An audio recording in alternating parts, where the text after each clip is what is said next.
Hello, everybody.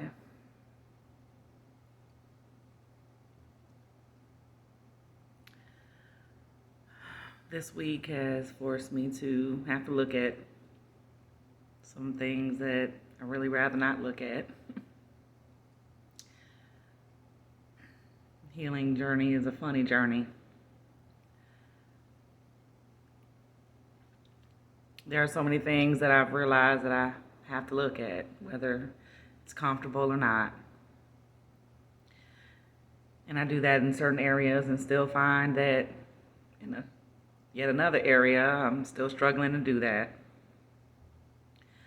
Sometimes these are personal relationships, sometimes they're professional.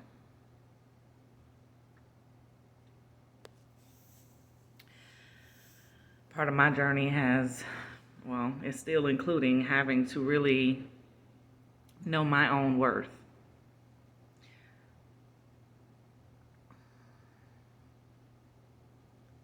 I grew up as an invisible child with many needs unmet, being treated as if I was wrong for stating a need, sometimes being outright punished. And if I did have the courage to state a need, having that go unacknowledged, ignored. As an adult, I find that comes up as me overgiving as a way to compensate and try to be worthy enough to receive the most basic things in human relationships. The most basic.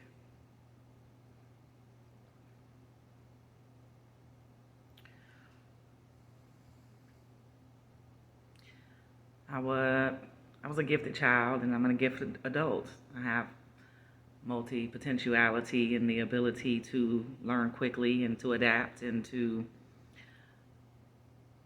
apply my intelligence in a very diverse manner in diverse areas.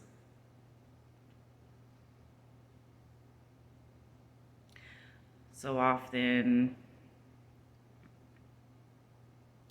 my intelligence was seen as a threat.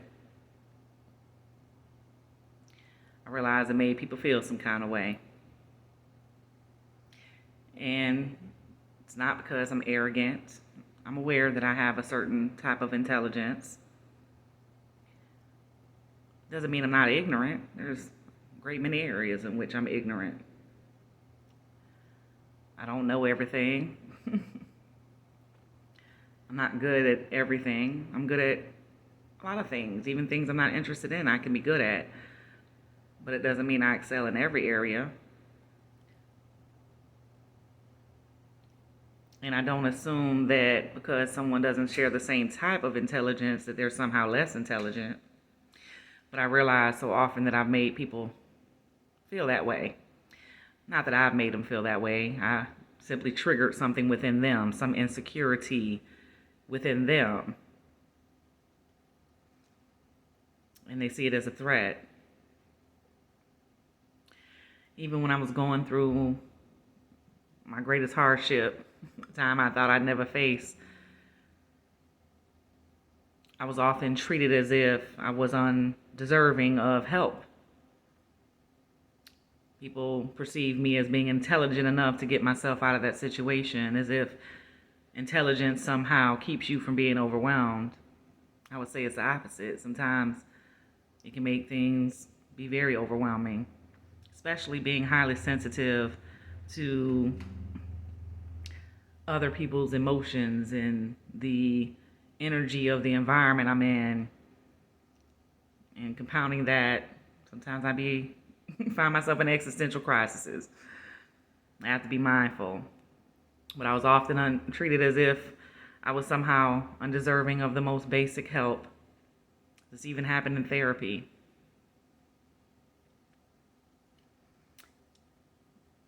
It was always so re-traumatizing to have even found myself in a position to have to ask for help. That is not an easy place for me. being in a place of need has often been dangerous for me. And to find myself in a place of need and to actually express a need for help and to have it treated as if I was somehow being manipulative just because I had a certain level of intelligence. As if an intelligent person, like I said, can't be overwhelmed by life.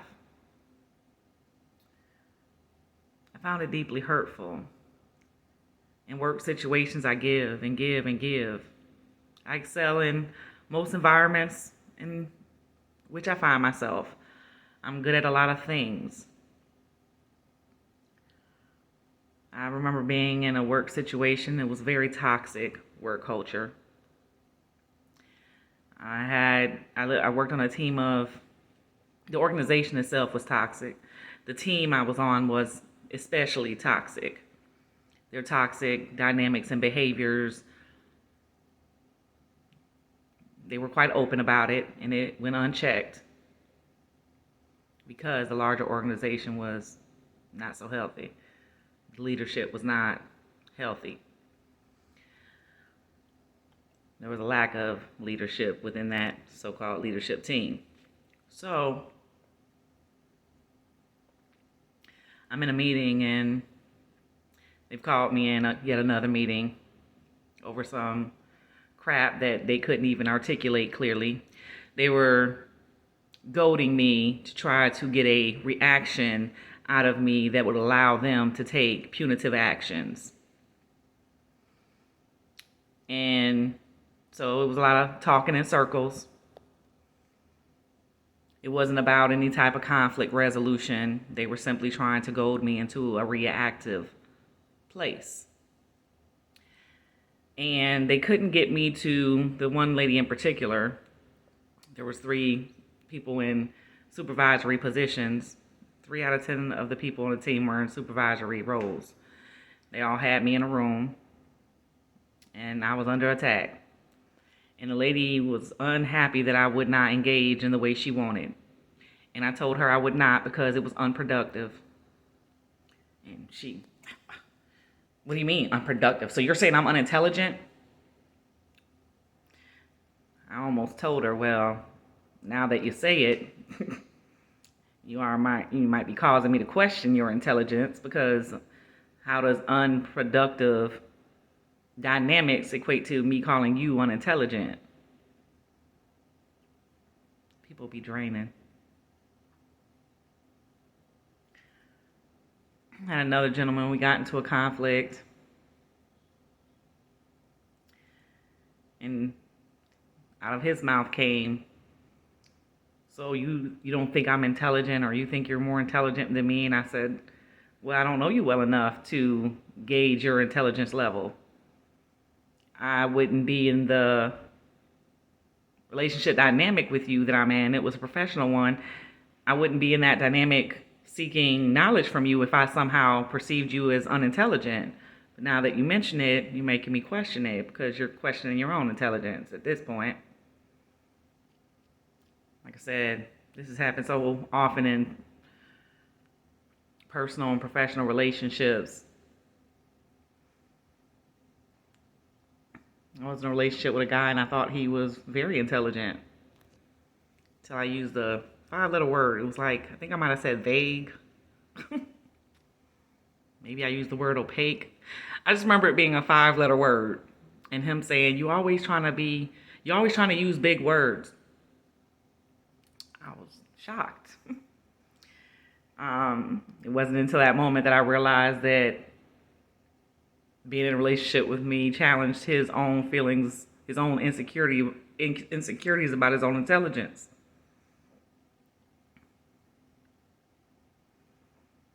So often I would silence myself and not challenge things in an effort to not make people feel some kind of way. Having to hide parts of myself. Like I said, being denied basic needs because I somehow made another feel threatened just by being intelligent. I've had managers outright threaten me. Went to the restroom, one lady, this is the same lady that felt like me saying the meeting was unproductive was calling her intelligent. We're in the restroom at work, and I come out of the stall, and she's, dawdling to wait for me. And she issued a threat.